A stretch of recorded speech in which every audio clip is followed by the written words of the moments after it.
Hey, everybody. Happy Thursday. I'm getting ready to record episode number 10 already of Mike in the Midwest. Hope you're doing well. And thanks for being a patron here on Patreon.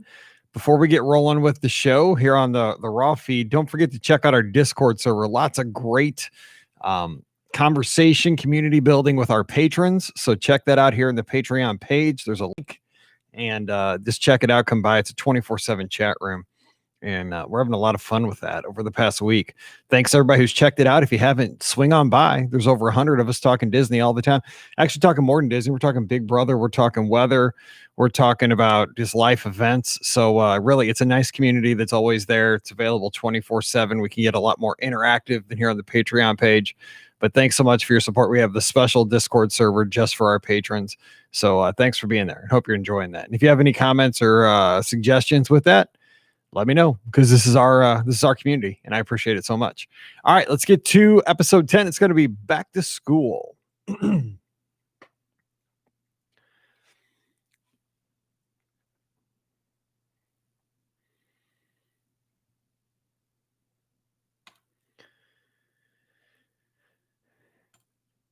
Welcome to episode number 10 of Mike in the Midwest, a mini podcast for the patrons of the Be Our Guest podcast. Today is Thursday, August 27th, 2020, and we're settling in for episode number 10, back to school. That's right. We're going to talk about going back to school, all the memories I have of back to school times, and how this year might be just a little bit different. Actually, it's a lot different.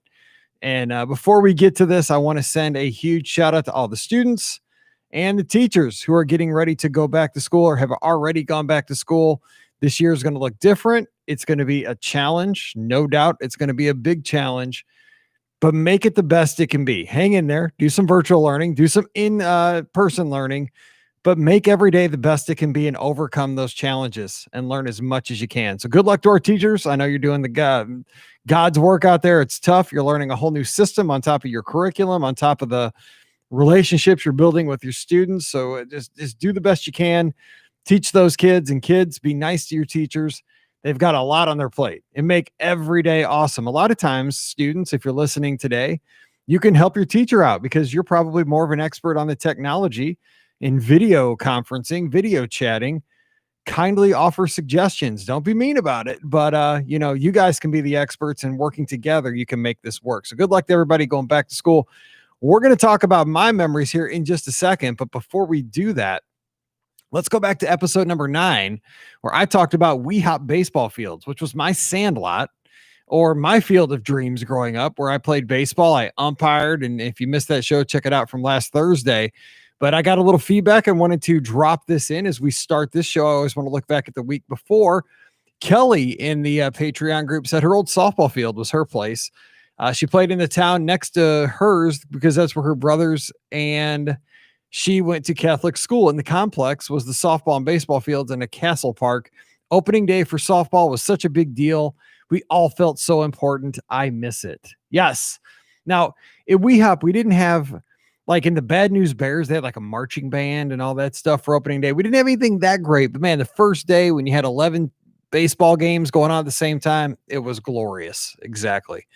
Bob says over on the Patreon page, when I was first growing up, we had building lots behind use with a good stand of trees in an open area. Our neighbor owned it, and he had a gate in his fence, and we mowed the open area, so we always had a good field. We never used his fence, but climbed over our fence instead. When we were in junior high, he sold the lands, and houses were built there, so we just moved a block west and took over the land by the brook beside the phone company. We'd mow it ourselves for football and baseball. The brook ended in 2 parallel flood-controlled 10x10 tunnels that traveled a half a mile underground in complete darkness until it came out by the highway. We would dare kids to walk down one tunnel, then ride our bikes down the other one, sneak into his tunnel, and surprise them. That sounds like the kind of fun I had as a kid. Bob, we're just alike. And then my good friend Margaret, she says, wow, how times have changed now that select baseball, aka travel ball, is a thing, which is what Thomas, our youngest, played. It's a step above the regular community leagues, which they also played in. You have to be asked to try out for one. The coaches sort of scout during community league play. And if you make it, it's a huge time and financial commitment for families, including late nights and weekend travel to other cities and even states. We were fortunate to be on a wonderful team with awesome parents, but unfortunately, that wasn't always the case. Think of the Dance Mom show and translate it to baseball parents. Yikes. Looking back on it, it was a wonderful experience, but I assure you, I wasn't happy about the Sunday tournaments or late games on a school night or a time I was working in my car as I waited at a practice or when a baseball hit my windshield. But just this week, one of the moms sent a photo book to all the players as a 2020 graduation gift, several years of sweet memories and great friends. We went through that exact same thing with Paige. She played select soccer and we were all over the Midwest. I mean, it just never stopped. It was a huge financial commitment, more time than money even. But now that we've distanced ourselves, and that was, 6, 7 years ago, I'm so glad she got to do that. So yeah, select ball and competitive, when you get to the highest levels of youth sports, it's a nut house. It's crazy, the money and the commitments, but you do what you do for your kids, right? All right, let's talk back to school. Ready? The bell's going. All right. Class is in session. Mr. Rallman back here. Haven't been Mr. Rallman for about 4 years now, but hey, remember, I was a teacher one day. Before I was a teacher, I was a student. So let's talk about back to school. Let's just go. I didn't go to many schools growing up. So let's talk about where I started. So in kindergarten, I remember going to Duchesne Elementary. And what that was the public school in it wasn't a subdivision. It was just a little neighborhood in Florissant, Missouri, where it was 2 streets over from my house growing up. And, we always rode our bikes around the neighborhood. That's what we did all the time. And of course, you would ride up to the elementary school because the elementary school had the playground with the swings and with the jungle gym and all that good stuff. It had a hill that we, did sled riding on when it got, when snow came. There was a ball backstop, so we'd play baseball up there. But I remember going into Duchesne Elementary as a kindergartner with my mom before school started. Now, my mom's best friend was a teacher there, so that was kind of cool because she felt comfortable knowing that her friend Kay was a gifted education teacher at this school. So she knew that somebody was looking out for me as a kindergartner, which is a big deal if you're sending a kindergartner off this year. But I do remember that when I went in that building, it seemed like it was a cathedral. It was huge. The gymnasium was incredibly large. The hallways seemed to go on forever. It was a 2-story building, which is kind of rare for our school district because later on, this is the district I taught in for 17 years. But I didn't teach at this school. But the thing was, it seemed large. And even the classroom for the kindergarten classroom, I remember going in there before school started. It was massive. And there was so much going on. There were animals in there. I remember back in the day, and this was the late 70s, early 80s, where it was okay to have, all kinds of animals and stuff. You didn't really worry about allergies too much. That wasn't a big deal. If you had allergies, that was your problem, not the school's. Times were different, but I just remember going back to school was an exciting time because I just wanted to check it out. Now, my best friend across the street, which he lived, right there across the street from me, it'd have been nice if we went to the same school, but he went to a Catholic school in Florissant. So we went to different schools, different kind of experiences. That was kind of a shame. I went there for kindergarten through 1st grade. And then after that, my parents decided to pull me out of this school and send me to a private school, which was called North County Christian School. And this was run by the Nazarene Church in Ferguson, Missouri. And it was a super small school. So small, in fact, that there was only 1 class per grade level, at least until my class. Like the kids that were younger than me, they started to have more of a boon. So they added like 2 second grades or 2 first grades. But I went there from 2nd to 6th grade, and there was only 1 class. I mean, if you were in my class, you were always in the same class with the same kids every year. There wasn't a chance to shuffle the deck. You always had the same kids because it was just, we were the 2nd graders, we were the 3rd graders.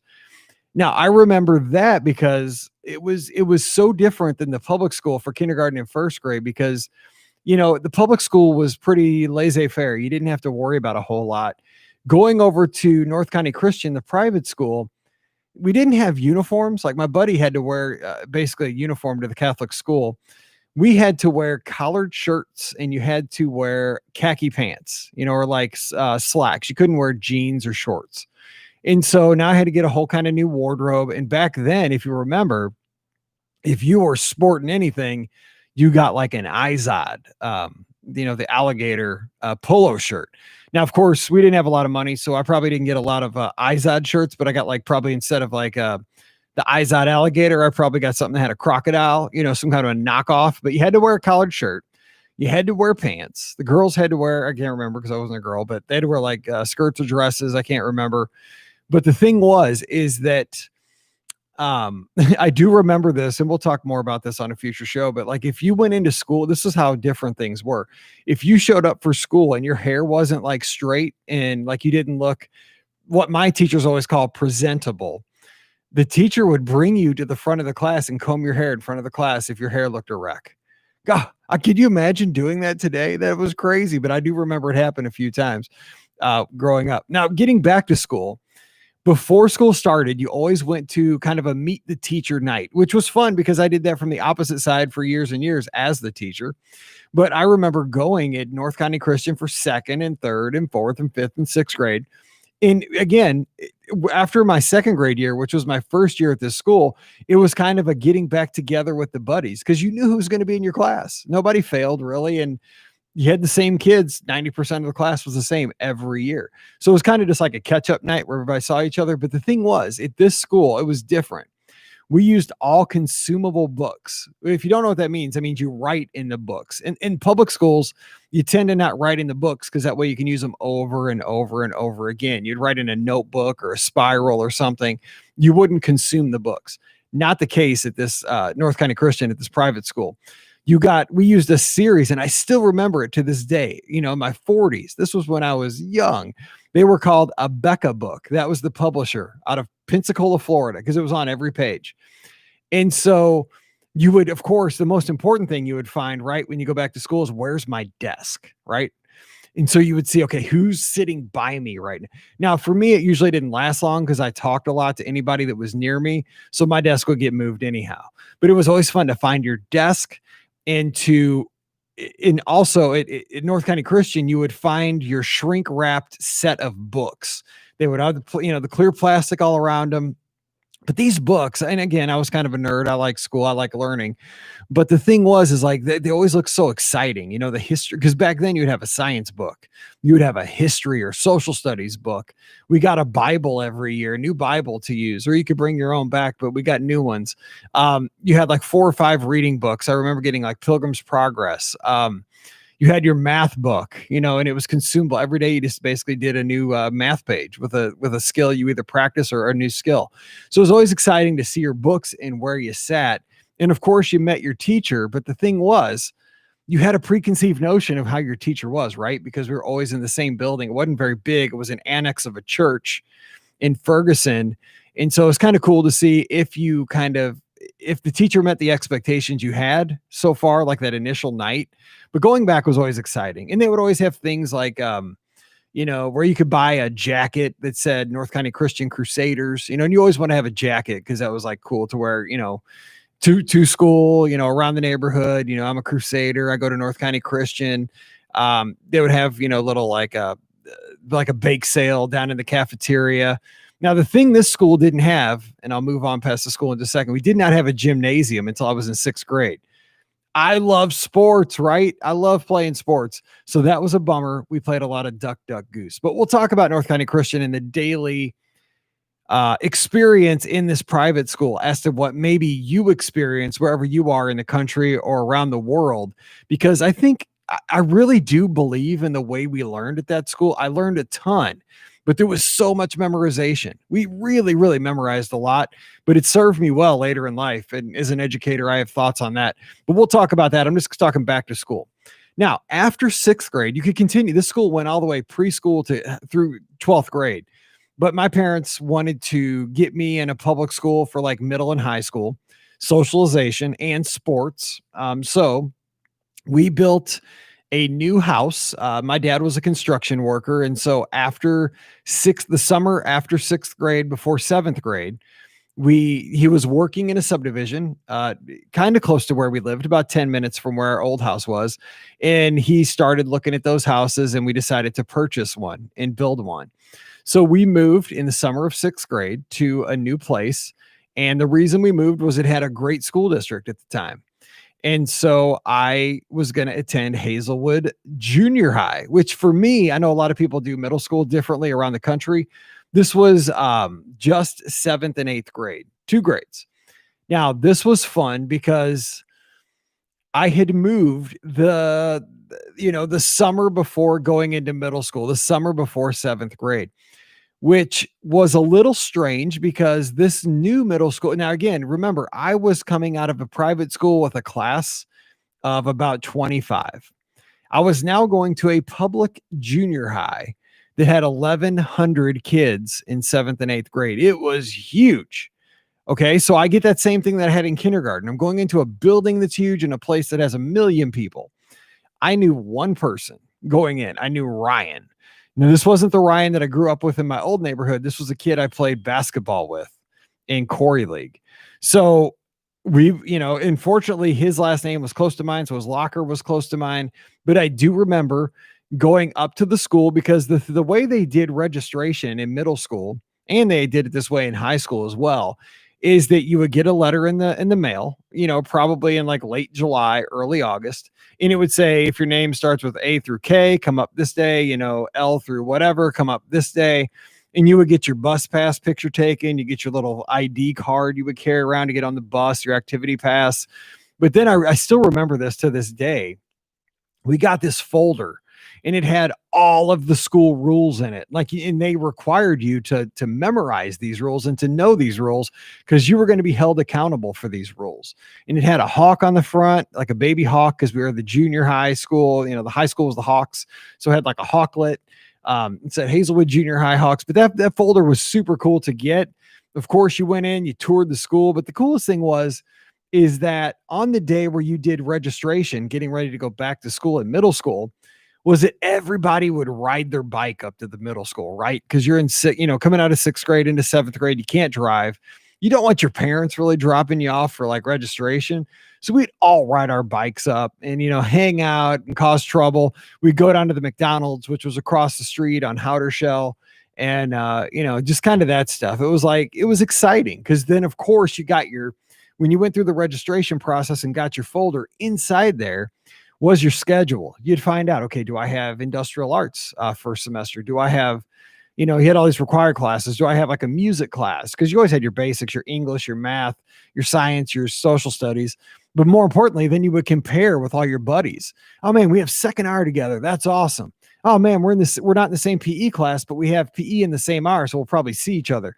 It was always exciting to compare those schedules to see whose class you had common classes with. Now, the funny thing was, or the not funny thing, I guess, in the time was that if you got a schedule and you didn't have anything in common with any of your friends, you're like, oh man, this year's going to stink. But it was always exciting. It was a fresh start. And that's one thing I always said about teaching. If anybody's ever thinking about teaching, there's a lot of reasons to do it. There's a lot of reasons not to get into education. But one of the reasons to get into education, and it's an advantage for all of our students, is that every year, every August, you get a fresh start. You get to start from scratch. You have straight A's when you start school. So it's always exciting to get into that new year. And it was a new school in 7th grade. Turned out great. I loved it. Lots of activities, lots of stuff going on, lots of new friends to meet. So it was awesome. Now, going into high school, I went to Hazelwood Central High School, one of the biggest high schools in the state of Missouri at the time. Great athletics program, enormous building. I thought Hazelwood Middle was big. No way. Hazelwood Central, my high school, had a hallway. It was called A Hall because A Hall went the long hall, and then all the other halls were perpendicular to A. So you'd have B Hall, C Hall, D Hall, E Hall, and so forth, and upstairs and downstairs. A Hall was a quarter of a mile long. So in baseball, we'd have to run A Hall when it was cold out or if it was raining or something. The pitchers, we wouldn't have to pitch. They just say, just go run A Hall for 2 hours. Boring. Anyway, the school is huge. So we did the same thing though for registration, worked exactly the same. You would go up, say a couple weeks before school started, depending on what the last name started with. But the cool thing about going up to back to school for high school, besides getting your schedule, seeing who's in your classes and all that stuff, was that you got your yearbook from the year before. Now, at the end of the school year, we got what was called the light yearbook, which was, probably about 30 or 40 pages of kind of a loose, like paperback type of like just candid shots from the year. But when you went back in the fall, you got your hardcover, like 300-page yearbook from the previous year. So that was always an exciting time. Again, meeting your teachers, um, just kind of getting the gang back together for another fun school year. So back to school is a really exciting time. And then when I was a teacher, because of course I spent 17 years on the other side as a teacher, it's hectic. Teachers have what's called O week. It's what we called it, orientation week. You have about 4 or 5 days to get your classroom together, get everybody straightened out with your class list, find out who's with you, find out how you can best teach those kids, start developing your curriculum. What special events are you going to do this year? What's your classroom theme going to be? What are you going to do for Meet the Teacher to impress both the kids and the parents? We'll talk about my teaching on the next episode, maybe. How's that sound? But that's going to do it for today's Mike in the Midwest. I wanted to throw a few memories out there from back to school. I appreciate you being a patron of the show. And most importantly, I wish everybody, because this, if 1 year this is true, we are 100% in education together in 2020 right now, right?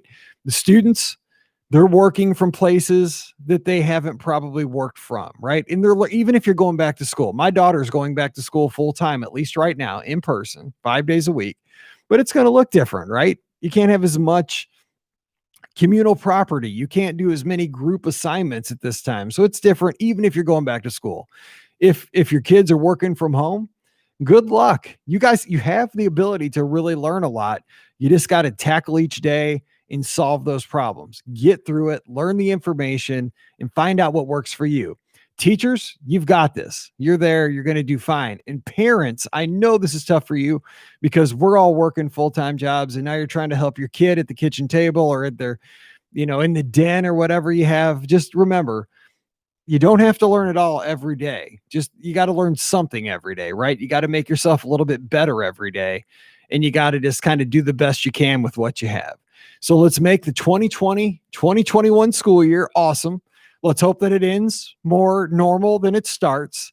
But I wish everybody the best. Thanks for tuning in to Mike in the Midwest. You all stay safe, stay healthy, and I'll see you real soon.